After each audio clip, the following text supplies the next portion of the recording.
3 potatisbullar. Okej. Jag kommer inte ihåg, det var 3 eller 4. Okej. Hur många vegetarianer i din klass?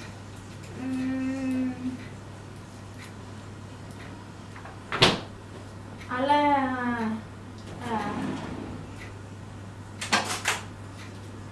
pojkar, de är köttätare och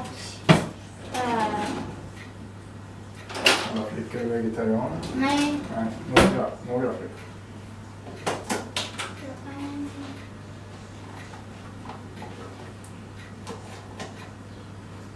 Så de äter blodpudding alla pojkarna? Ja. Okej. Men det fanns ju en flicka som hon är köttätare, men hon tycker inte om blodpudding. Okej.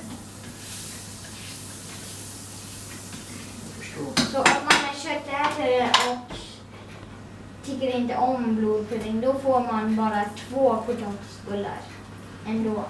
Asså? Ja. Man får inte... Okej. Så man ska äta blodpudding? Ja. Om man är köttätare? Ja. Okej.